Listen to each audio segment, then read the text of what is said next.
목사 유임 예배와 그리고 또 교회 직분자를 세우는 임직식을 갖습니다. 무엇보다도 직분자로 세움을 입은 분들은 그리스도인으로서의 삶을 살기를 강력히 원하시는 분들이지요. 그렇기 때문에 직분자로 세움을 입게 되어지는 것입니다. 왜냐하면 이것이 바로 직분자로서의 삶, 그리스도인의 삶, 능력의 삶이 되어지기 때문에 그렇습니다.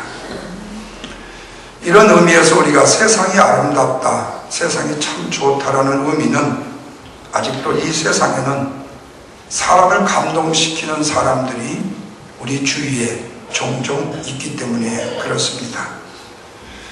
물질이 넉넉해서 아름답다는 말이 아닙니다. 보이는 세상이 다채롭고 보기가 좋기 때문에 아름답다는 것도 아닙니다. 사람의 마음에 감동을 주는 사람이 우리 주위에 종종 있다라는 말씀입니다. 그러나 이런 감동은 인위적이거나 억지로 되어지는 것이 결코 아닙니다. 인위적으로 사람을 감동시킬 때에는 후에 꼭 후유증이 생겨나게 되어집니다.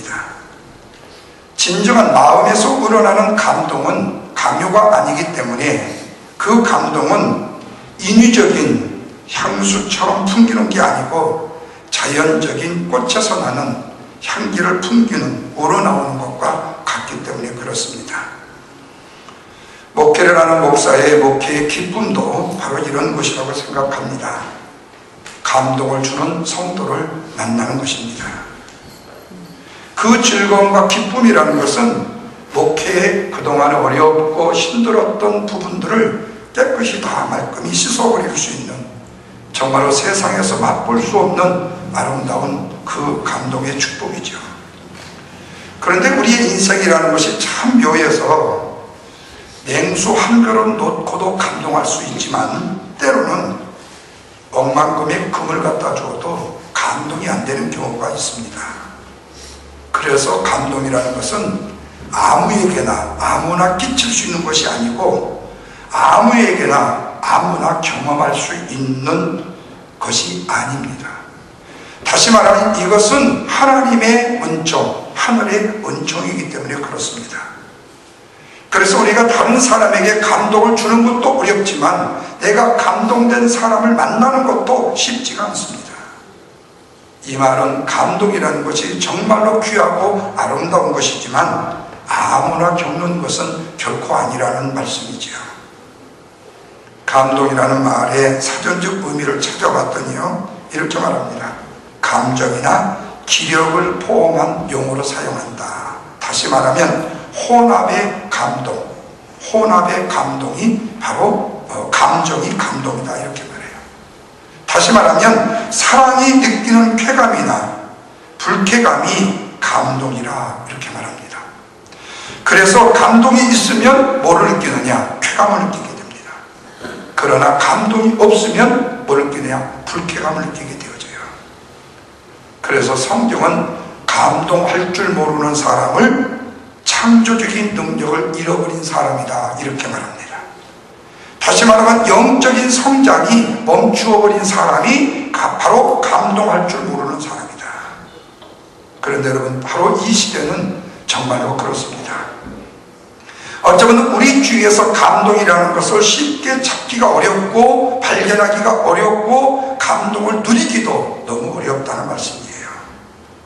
사람들이 나를 감동시켜달라고 외치지만 정작 감동할 줄 모르는 사람들이 너무 많다는 사실이에요. 그렇다면 사람을 감동시킬 수 있는 몇 가지 요소가 있습니다. 첫째는 대인관계에서 감동을 줘야 돼요.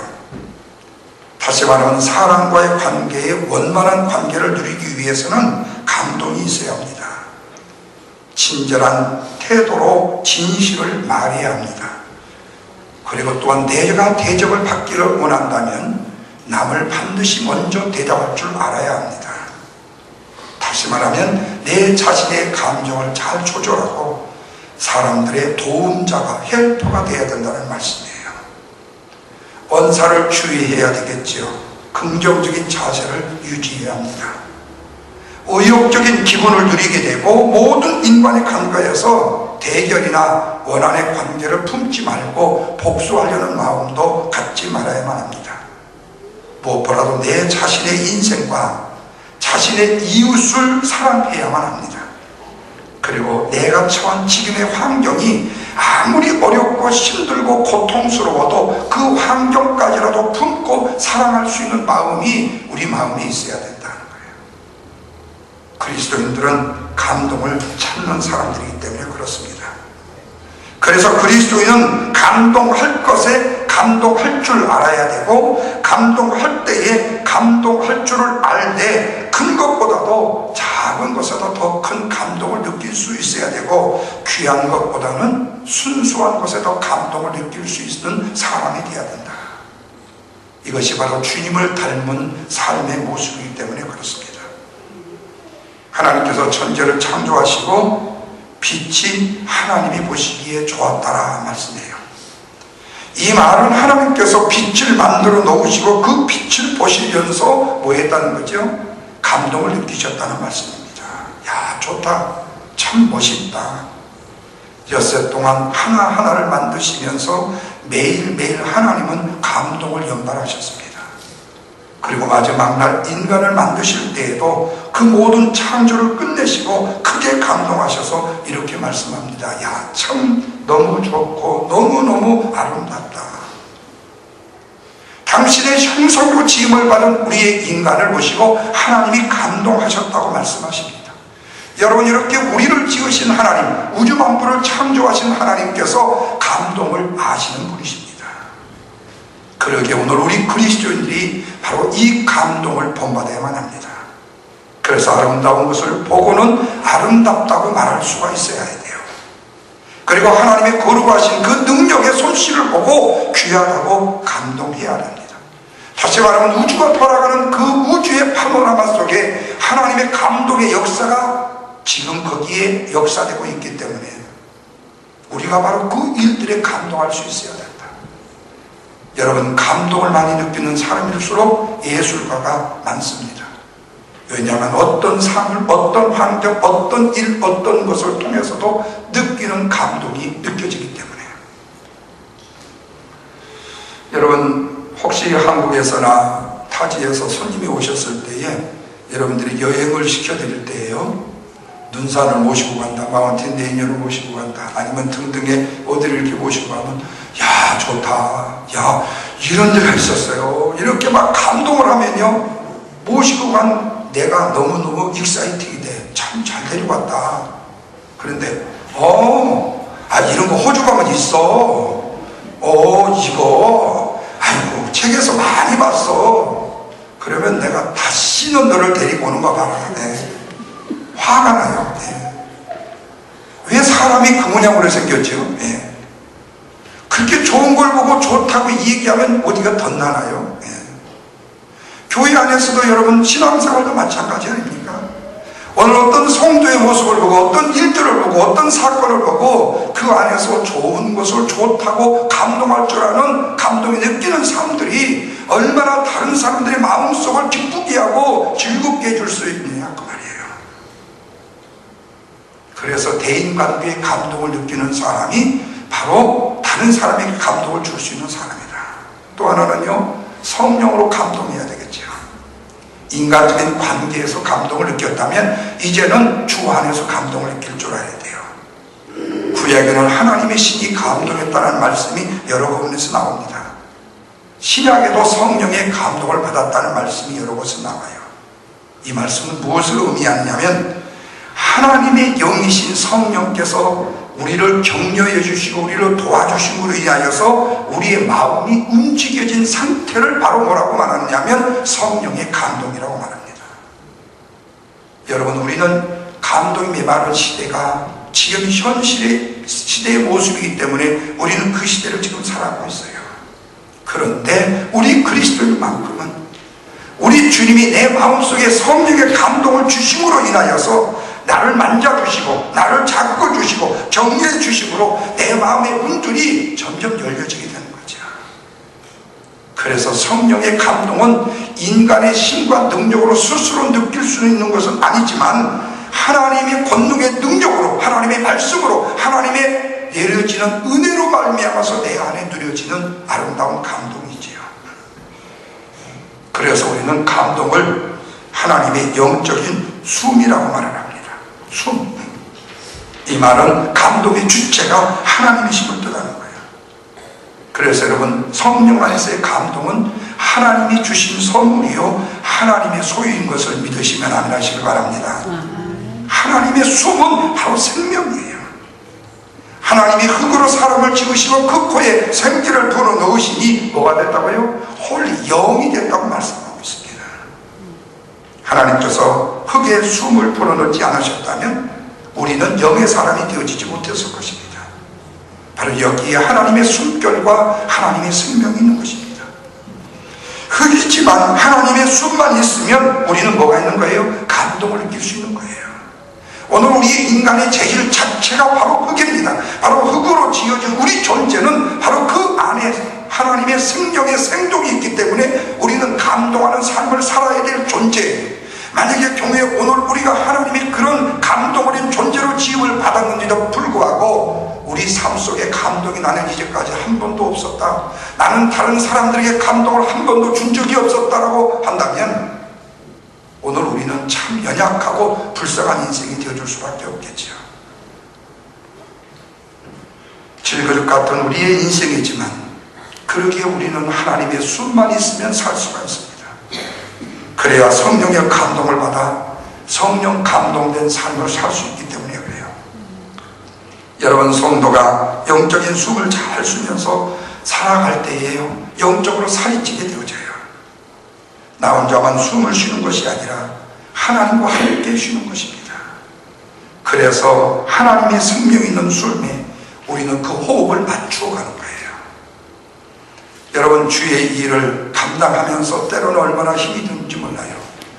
왜 나만 혼자 해야 되고, 왜 많은 사람들이 있는데 내만 이 일을 해야 되고, 나는 왜 이렇게 힘이 드는 일들을 더 많이 해야 될까? 그러나 여러분, 참 걱정하지 마십시오.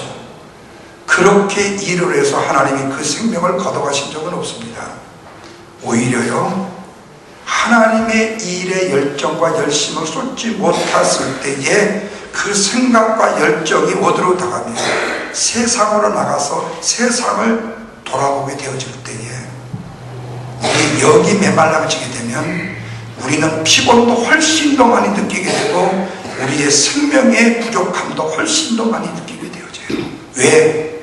오늘 우리는 하나님의 생명의 존재로, 하나님의 생명의 존재로 감동을 주는 인생의 삶으로 우리가 지어졌기 때문에 그렇습니다. 그래서 여러분, 감동은 바로 하나님의 영 숨에 있습니다. 그러므로 우리가 감동을 얻는다는 사실은 인간적인 어떤 일들로도 감동을 얻을 수 있지만 진정한 메마르지 않는 영적인 감동은 하나님의 숨을 통해서 이루어지는 거예요. 그런데 우리가 예수를 믿는다고 하면서도 세상의 소리에 감동을 받는 사람들이 더 많지요. 세상의 유행가에 감동이 되어지고요, 세상 노래만 부르면 눈물이 주르르 나고요, 뭐 여자의 일생, 무슨 이런 거 부르면은 내 인생이 얼마나 두리박 인생이 있는 줄 알아? 그러면서 울고요. 뭐 인생은 청춘, 그러니까 뭐 즐겁게 뛰어놀아야겠다고. 그러면서 왜 유행가가 내 인생하고 딱 맞는지 모르겠다고. 맞아요. 틀린 게 아니에요. 맞아요. 여러분, 그 인생을 바꾸는 인생이 뭡니까? 그 노래를 부른다고 내 인생이 바꾸지는 게 아니에요. 바로 그 인생의 밑바닥에 그 인생을 새로운 창조적 능력으로 바꿀 수 있는 분이 뭐예요? 하나님의 감동을 체험하고 느끼는 성도의 모습인 것입니다. 바로 이것이 오늘 우리 신앙인들의 힘이요 능력인 것입니다. 힘들어도 우리가 주의를 감당하고 힘들어도 주의에 힘을 쓸 때에 우리 안에 바로 그 성령의 감동이 우리에게 진하게 임하게지는 거예요. 그래야만이 찬송가가 유행가보다도 훨씬 더 감동적이고 세상의 드라마가 하나님 앞에 예배를 드리는 것보다 훨씬 더 감동적이지 않게 되어지는 거죠. 그것은 우리의 마음의 그릇이 문제인 것입니다. 세상의 문화나 유행에는 우리가 쉽게 물들어갈 수가 있어요. 그러나 하나님의 감동의 말씀의 소리에는 우리가 물들어가기가 쉽지가 않아요. 그러나 문제는 있습니다. 내 마음에 그 그릇을 무엇으로 준비하느냐인 거예요. 현대인들은 얼마나 많이 삐뚤어진 상태에 있는지 몰라요. 바로 여기에 영적인 공허가 있는 것입니다. 그래서 우리는 하나님의 감동을 누리기 위해서 영적인 분별력을 체험하고 가져야 돼요. 사람의 마음 속에는 보통 세 가지가 있는데요, 하나는 하나님의 생각인 영감과 감동입니다. 둘째는 나의 생각과 느낌, 결심입니다. 셋째는 악한 생각인 망상과 허망입니다. 그런데 하나님의 이 생각, 하나님의 감동은요, 영감과 감동인데 인격적이고 지속적입니다. 사랑하는 성도 여러분, 교회 안에서 가장 사랑받고 인정받을 수 있는 비결이 있습니다. 그것은 변치 않는 지속적인 신앙과 헌신과 열심을 소유하시기를 주님의 이름으로 축원합니다. 바로 이런 직분자들이 하나님을 감동시키고 성도를 감동시키고 세상을 변화시킬 수 있는 능력의 사람이 되어줄 수가 있어요. 그래서 우리가 하나님 앞에 엎드려 기도하면 기도할수록 더 선명하고 구체적으로 우리의 마음속에 평안이 오는 것을 느끼게 되어져요. 사람의 생각이나 악한 생각의 영은 충동적이고 억지스럽고 뜨겁기는 하지만 금방 식어버려요. 의식적으로 하나님의 영감과 생각을 구별하는 훈련을 몸에 배도록 하는 거예요. 이것이 바로 하나님의 말씀으로 훈련을 하는 것이고, 하나님 앞에 엎드려 내 자신의 자아를 내려놓고 하나님의 영을 구하는 기도를 드리는 것이고, 하나님의 거룩하신 뜻과 은혜를 구하는 것이고, 하나님의 그 은혜를 받은 심령이 되어서 하나님의 빛깔의 아름다운 교회를 위해서, 그리고 하나님의 거룩하신 그 뜻을 위해서 복음을 전파하고 헌신하며 일하는 거예요. 우리 인간은요, 돈에 의해서 움직여지는 경우도 많습니다. 그러나 여러분, 보통 인격자는요, 감동에 의해서 움직입니다. 그래서 돈에 움직이는 사람보다도 감동에 움직이는 사람이 더 큰 액션, 더 큰 행동을 할 수가 있어요. 인간에게 감동을 주는 원천이 인간적인 사랑과 신뢰이기 때문에 내 자신을 믿어준 사람에게 내가 실망을 시킨다는 것이 여러분 감치 않잖아요. 나를 신뢰해주고 나를 믿어주고 나를 존경해주고 나를 사랑해주는 사람을 내가 실망시킨다. 바로 여기에 감동이 있어지는 것입니다. 사랑하는 여러분, 오늘 서론이 길었으니 오늘 본문의 말씀에 보면요, 이 사울이 다메섹에서 예수 그리스도를 구주로 영접했습니다. 그리고 금식하면서 하나님 앞에 다시 돌아와 그리스도를 나의 구주로 섬겼던 믿음의 고백을 했었습니다. 그런데 어디를 갈 데가 없습니다. 왜요? 이전에는 얼마나 많은 율법주의자가 되어서 예수 믿는 사람을 핍박했잖아요. 예수 믿는 사람한테 가자니 제가 왜 오늘날 갑자기 우리한테 와갖고 예수 믿는 것처럼 저래, 언제 우리를 또 잡아가려고, 두려워서 받질 않습니다. 뿐만 아니라 그가 예수 그리스도를 구주로 영접하고 하나님의 사람이 되었다 보니까 율법주의자들은 이를 죽이려고 합니다. 그런데 바로 이런 사울을 도와주는 한 사람이 있어요. 그가 바로 누굽니까? 바나바였습니다. 그래서 바나바는 이 사울을 있는 그대로 인정을 해주었습니다. 이 바나바가 바울을 예루살렘 교회와 그리고 지역 교회의 성도들에게 소개한 부분에 대해서 분부한 의견들이 있습니다. 사울이 능력이 있기 때문에 사울을 소개해 줄 수 있었다. 현재가 아닌 미래의 통찰력이 있기 때문에 사울을 소개해 주었다. 이런 말들이 있어요. 그러나 정확한 이유는요, 바나바의 그 심성의 태도가 좋았기 때문에 그렇습니다. 다시 말하면 우리가 보여지는 환경, 저 사람이 잘하는 것 못하는 것을 보고 저 사람에게 잘해줄 수 있는 것은 아까 초등학생들이 얘기했듯이, 유치원생들이 얘기했듯이 에브리바디가 할 수 있는 일입니다. 근데 저 사람이 나한테 잘해줄지 안 해줄지 몰라. 저 사람이 아니 나한테 잘 못해줄 것 같아. 그럼에도 불구하고 그 사람을 인정해 줄 수 있다는 것은 아무나 하는 일이 아니라는 얘기입니다. 바로 바나바의 태도입니다. 자, 27절 말씀 보십시오. 다 같이 한번 읽습니다. 시작. 바나바가 데리고 사도들에게 가서 그가 길에서 어떤 주를 보았는지와 주께서 그에게 말씀하신 일과 다메섹에서 그가 어떻게 예수의 이름으로 담대히 말하였는지를 뭐 했다고요? 전했다. 그렇게 말했어요. 두 가지를 얘기했습니다. 그가 다메섹에서 어떻게 주님을 보았는가에 대한 이야기, 그리고 주께서 그에게 뭐라고 말씀을 하신 일이 있었는가를 담대하게 사울이 말하던 그대로 과감 없이 제자들에게 소개를 했다. 그렇게 말했습니다. 이 말을 다른 말은 말하면 뭐지요? 보증을 섰다는 얘기입니다. 여러분, 참 죄송한 얘기지만 깡패로 살아셨던 분이 어느 날 예수를 믿고 개종이 됐다고 해서 저한테 와가지고 목사님, 저 이제 진짜로 예수 믿는 사람 됐습니다. 그러니까 저 보증 좀 서주실래요? 아파트 얻는데. 그러면 어떻게 하겠어요? 제가 서준다고 하면 여러분들 양손을 잡아당겨서 말릴 거예요. 예. 물론 저도 안 서주지만요. 예. 말릴 거예요. 왜? 쉽지 않습니다. 보통 사람들이 자기가 좋아하는 사람들에 대해서는요, 장점을 크게 이야기합니다. 싫어하는 사람들에 대해서는 단점을 얘기할 수밖에 없는 게 상식 아닙니까, 여러분? 그런데 바나바는 그렇게 하지 않았다는 거예요. 사울이 경험했던 일에 대해서 들은 대로 제자들에게 얘기해 줍니다. 다시 말하면 보증인이 되었습니다. 다시 26절 보십시오. 시작. 사울이 예루살렘에 가서 제자들을 사귀고자 하나 다 두려워하여 그가 제자들을 뭐라고요? 믿지를 않았다니까요.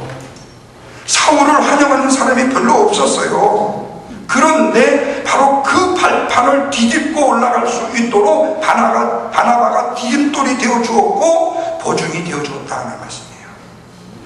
여러분, 우리가 설령 힘들고 희생이 되는 한이 있다 할지라도요, 이 희생을 통해서 어떤 사람이 길이 열려진다면 이렇게 도움을 줄 수 있다면 얼마나 좋겠어요.